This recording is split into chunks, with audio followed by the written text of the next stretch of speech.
રાજેશભાઈ, તમે જે વાત કરી ભારતીય જનતા પાર્ટીના કુશાસનની, પરંતુ છેલ્લા કેટલાય વર્ષોથી ભારતીય જનતા પાર્ટી દ્વારા જે આદિવાસીઓ માટેની જે યોજનાઓ મૂકવામાં આવી છે, વનબંધુ કલ્યાણ યોજનામાં હજારો કરોડો રૂપિયાની ગ્રાન્ટ ફાળવવામાં આવે છે, તો પછી કઈ રીતે કહી શકાય કે આદિવાસી સમાજ ભારતીય જનતા પાર્ટીથી નારાજ છે? હવે તમને વનબંધુ કલ્યાણ હોય કે ટ્રાઇબલની યોજના હોય, તમે તમારા સાથ સહકાર મીડિયા જગતના સાથ સહકારથી જ તમે નકલી કચેરીનું કૌભાંડ પકડ્યું છે. આજે એક બી નેતામાં દમ હોય તો તમે નકલી કચેરી બચ્ચુ ખાબડ સામે કે પછી નરેગાનું કૌભાંડ સામે એક બી નેતાની તાકાત નથી. આજે માન્ય મંત્રી શ્રી બચ્ચુભાઈ ખાબડને વિધાનસભામાં તક બેહવાની નોબત વિધાનસભામાં પણ બેહવા નથી દીધા. આજે ક્યાં ગયા ભારતીય જનતા પાર્ટીના મંત્ર તંત્રી સંત્રી? તમામ લોકોએ વિચારો છે. આજે બચ્ચુ ખાબડ વિશે પણ બોલવા તૈયાર નથી. આ લોકો નરી આંખે દેખાતો ભ્રષ્ટાચાર કર્યો છે.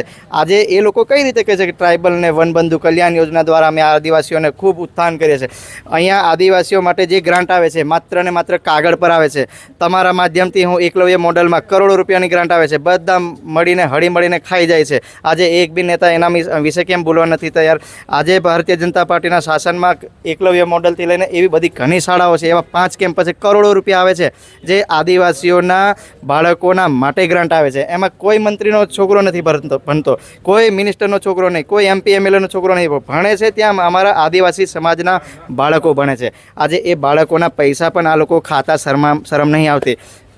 પછી કઈ રીતે તમે વિકાસ કહી શકો? બિલકુલ રાજેશભાઈ, તમે જેમ કહ્યું કે હોમગાર્ડથી લઈને IPS સુધી વહીવટી તંત્રની અંદર વર્ગ 3થી લઈને IAS સુધીના જે અધિકારીઓ છે, બહુ મોટો આરોપ કહી શકાય તમે લગાડ્યો છે ભારતીય જનતા પાર્ટી પર.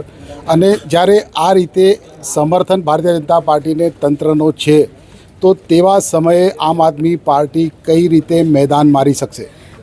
આ વખતે આમ આદમી પાર્ટીને કોઈ જગ્યાએ પ્રચાર પ્રસાર નહીં, પણ યુવા વર્ગ જે છે જે લોકો મેં સીધું જ કહું છું, ભારતીય જનતા પાર્ટીના વહીવટથી આ લોકો જે અનગોળ વહીવટ જે ચલાવ્યો છે એ લોકોને હવે લગભગ બધાને જ ખબર પડશે. જેના ઘરે સ્માર્ટફોન હશે, આ લોકો શરૂઆતમાં હમણાં મિટિંગ કરી, જેના ફોલોવર્સ પણ વધારે હોય ને એ લોકોને પણ ત્યાં દબાણ કરવામાં આવ્યું છે. તમે ભારતીય જનતા પાર્ટીનો પ્રચાર પ્રસાર કરો. આ રીતે દબાણ કરતા હોય તો બિચારે આઝાદી ક્યાં મળે છે? આ લોકો એટલી હદે ગભરાઈ ગયા છે કે આમ આદમી ક્યાંક જીતી ના જાય, એના માટે અમને કાવતરાથી લઈને તમામ લોકો ધાક ધમકી દબાણ કેસો બેસો બધું જ કરવાનું છે. આજે મારા પર પણ ચાપતી નજર રાખી છે. રાજેશ રાઠવા ક્યારે જેલમાં પૂરો? મેં તો આજે બી જેલમાં જવા માટે તૈયાર છું. કેમ ભારતીય જનતા પાર્ટીના નેતાને નહીં જેલમાં પૂરતા? કેમ વિરોધ પક્ષના નેતાઓને જેલમાં પૂરવામાં આવે છે? તમારાથી થતું નથી એટલે ને મૂકી દો, એક વખત મોકો આલો આમ આદમી પાર્ટીને, બરાબર? છોટાઉદેપુર સહિત રાજ્ય, દેશ અને દુનિયાના સમાચાર જોવા માટે સબસ્ક્રાઇબ કરો તીર સમાચાર અને બેલ આઇકોન જરૂર દબાવો.